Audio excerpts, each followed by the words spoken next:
Hey, what's going on, guys? Chris Chavez here with Fandroid.com, and you guys are watching the Android Overload. This is a series of nightly videos we do every weekday night where we cover the top news stories from throughout the day in the world of Android. So without further ado, let's just jump straight to it. The Galaxy Tab 3 was leaked online. A series of photos were published onto our site from the guys at Phone Arena, and it looks, well, looks a lot like the Galaxy Tab 2. I guess there's only so much you can do with the Square, but it's shown in all of its glory. Pretty much just the front of the device opened inside the box, and then I guess the retail packaging itself. This comes just after, a few short days after the Galaxy Tab 8.0, which is the 8-inch tablet, was leaked as well. The fact that the Galaxy Tab 3 is shown is still inside of its retail package suggests that official announcement should be fairly soon, so keep an eye out for that. A few pictures of the HTC M7 were also leaked. This time we have, I guess you could call it the chassis of the device, which is the back of it,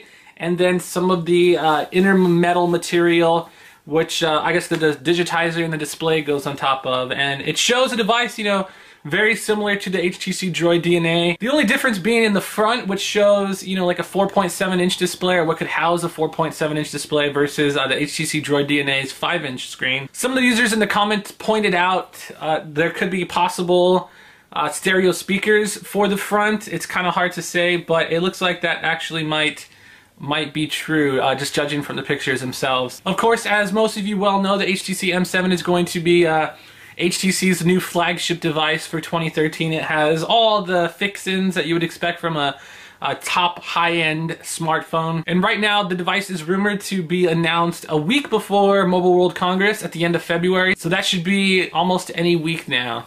So there's some talk that NVIDIA could be releasing some Tegra references devices, or they might be building some to give to manufacturers to brand and call their own. This is actually pretty darn smart, because this ensures that NVIDIA's Tegra 3 or Tegra 4 SoC, or System on Chip, otherwise known as a CPU or processor, ensures that it's going to be in a bunch of devices rather than just one like we saw last year. There wasn't too many handsets that had a Tegra 3 inside. So it's still kind of unclear. They mentioned emerging markets, so it's still unclear whether or not this is going to be, like maybe low-end Tegra devices for, I guess, just like weird, bad areas of the globe, or if it's going to be strictly high-end devices. I don't really see the high-end part, but we'll have to see how that ends up working out. Current rumors slated for around May or June, when we'll see the first devices start to come forth. And all in all, it makes a lot of sense. I mean, NVIDIA's developing these really cool controllers with screens in them.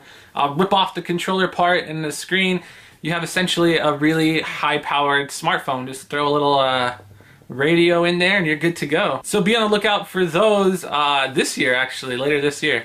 So Ouya and the folks at Killscreen hosted their own little, they call it a game jam, where developers come up with a bunch of different games to hopefully win, a ton of cool prizes and $45,000 in cash, going to, whoever can come up with the awesomest stuff for the Ouya, or as our own Rob Jackson likes to call it, the Ouya! So there's a handful of games spanning across multiple genres, like RPGs and brawlers and 4-player shooters and whatnot. For now, we'll have to wait a couple more weeks to see who was, or I guess, the cream of the crop, or who was announced as taking home the gold. So keep an eye out for that in a future post. Today marks the first day that the Google Glass Foundry kicked off. This is basically a hackathon that Google is throwing in San Francisco, with a later date in New York, where they invite a handful of developers over to, I guess, the Google X Labs over there in their Googleplex, Google HQ. Their developers are learning all the ins and outs of Google Glass and